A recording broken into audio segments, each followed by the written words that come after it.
Y continuamos con el foro individual donde le realizamos las mismas preguntas a cada uno de los candidatos a la gobernación de Puerto Rico sobre el tema de gobernanza y sobre todo transparencia. Ahora le damos la bienvenida a la candidata por el Partido Independentista Puertorriqueño, María de Lourdes Santiago, que nos habla sobre este particular. Gracias por estar con nosotros. Bienvenido a un tema tan importante que tenemos que analizar aquí en Récord. Muy buenos días, saludos a ti y a todos los que nos están viendo. Arrancamos de inmediato lo que usted considera como transparencia gubernamental. ¿Para usted cómo la define? Primero, eso incluye la participación de la ciudadanía en la toma de decisiones, la disponibilidad de información y la capacidad de traspasar información de una agencia a otra. Uno de los grandes problemas que hay en cuanto al acceso a la información es que hay sistemas tecnológicos que no son compatibles.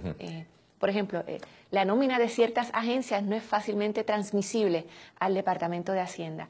Y el elemento que para nosotros está tremendamente vinculado a las comunidades más pobres, que son las principales víctimas de los atropellos en materia ambiental, los procesos de permisología en que le es prácticamente imposible a las comunidades tener acceso a información. Y contratos. Hay un problema serio también en la contratación de empresas, etcétera.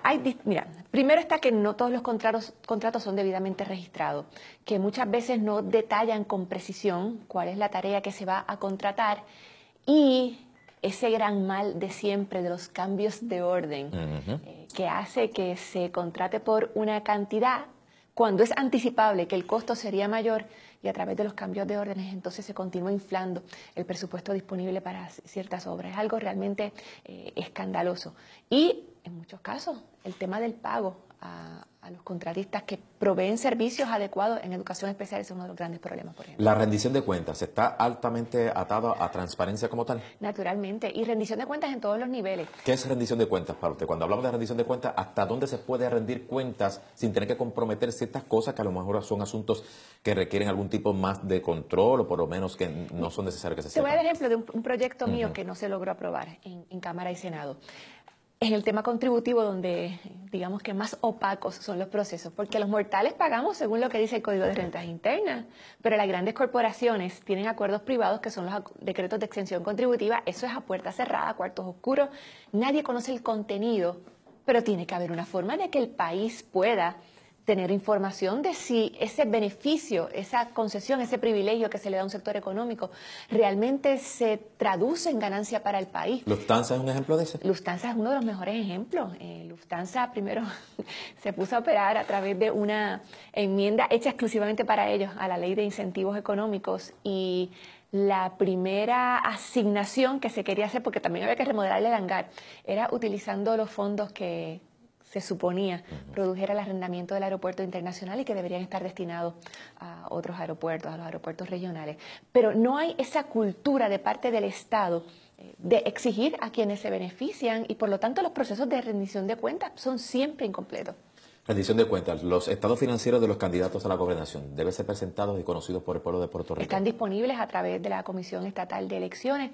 Pero mira, en este tema de las candidaturas, y es bien importante dentro del contexto de lo que estamos viendo en el Tribunal Federal, el caso de Anaudi Hernández, hay personas que parece que están bien en papel. Muchas de estas personas que están siendo ahora señaladas en el juicio, no hubo forma de detectar alguna anomalía en los documentos que se sometió al Contralor Electoral.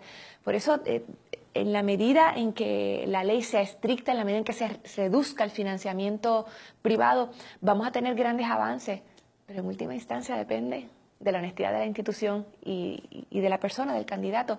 Y ahí pues tenemos los ejemplos ahora del Partido Popular, pero antes del Partido No Progresista. Pero si está en ley, entonces debería ser una obligación de alguna manera. ¿Y cómo evaden? ¿Cómo lo hacen? ¿De qué manera ellos logran evadir esta responsabilidad?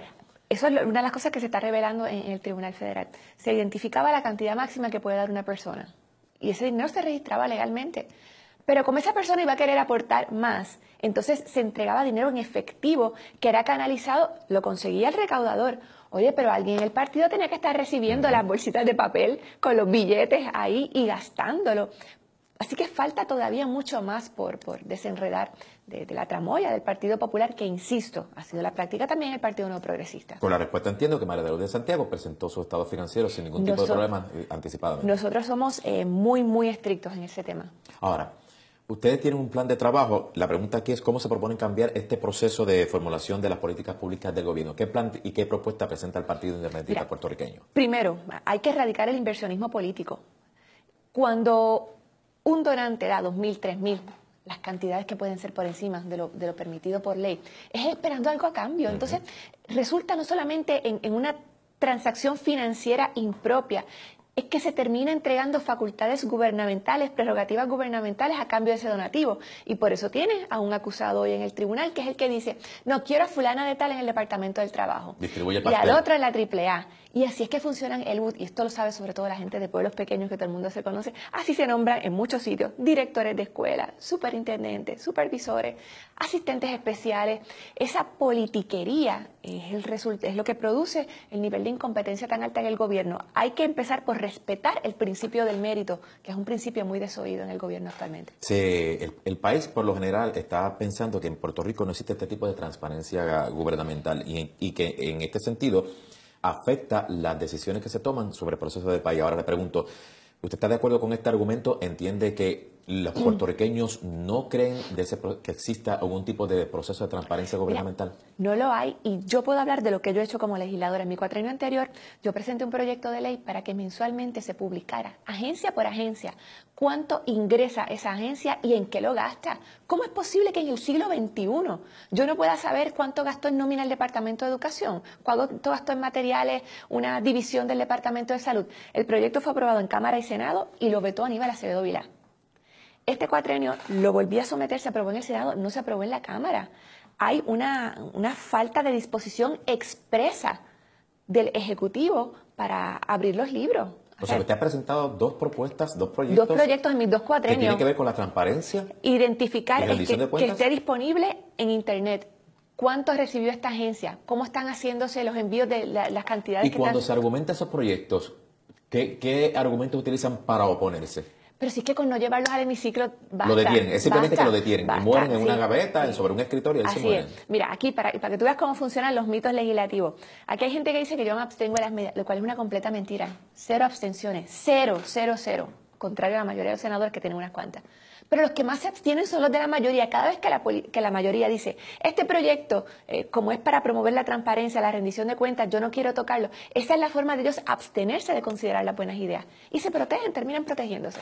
Le pregunto, eso está, entiendo yo, en el programa de gobierno del Partido Independiente Puertorriqueño. ¿Permanece ahí desde antes y permanece ahí? Sí, y está, y los que quieran revisar el récord legislativo también está allí.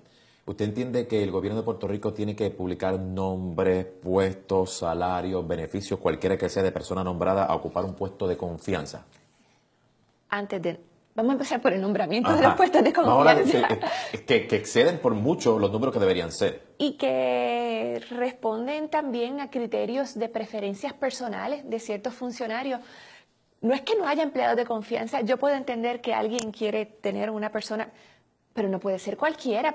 Muchas personas que están ocupando puestos de confianza no cualificarían para realizar esas mismas tareas bajo un nombramiento de carrera. Entonces no puede haber esa doble vara.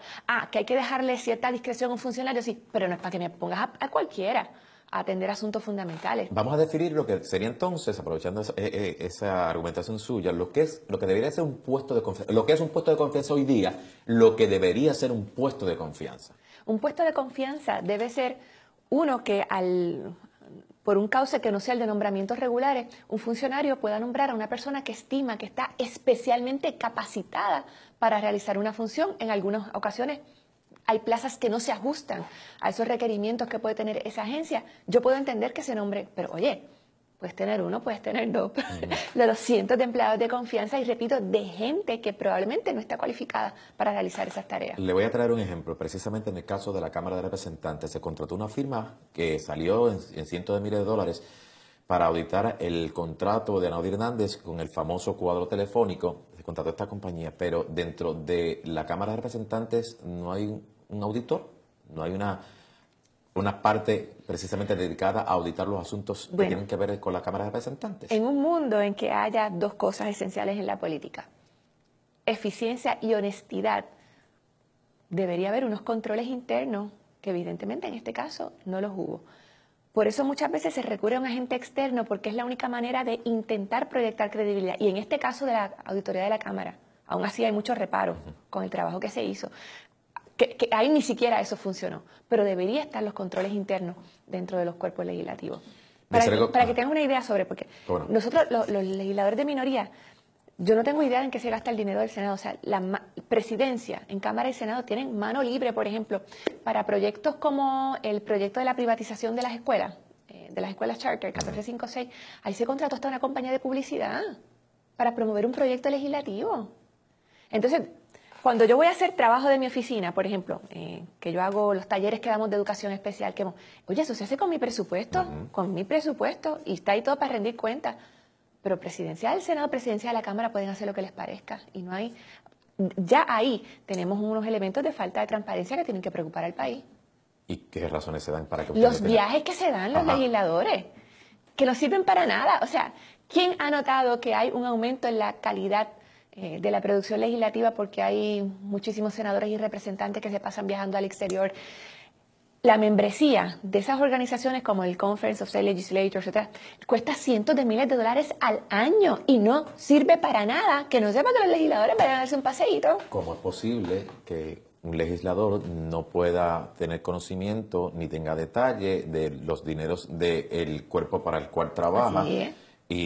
Y cómo es posible que alguien se oponga a que eso esté ahí? Se supone que eso sea operacional, que eso sea algo sencillo. Y se ha revelado en la prensa, se han hecho las denuncias, pero Elwood, cuando opera el principio de impunidad, cuando la gente piensa que puede hacer lo que sea sin tener que pagar consecuencia alguna, pues entonces las malas prácticas se perpetúan. Por eso nosotros, en el tema de reforma legislativa, el PIB, que ha sido un proponente de la unicameralidad, cambios en la forma en que operan, en última instancia, la verdadera reforma legislativa va a llegar cuando la gente vote por buenos candidatos para la Cámara y el Senado. La mejor reforma, votar por buenos candidatos. Mientras el pueblo entiende eso. En lo que eso pasa, pues vamos a seguir intentando poner controles, pero no han producido los resultados que se esperaría. Vamos a continuar dialogando con María de Lourdes Santiago, quien es candidata a la gobernación por el Partido Independentista Puertorriqueño, sobre el concepto de gobernanza y, por supuesto, transparencia, al volver aquí en Récord. No se vayan.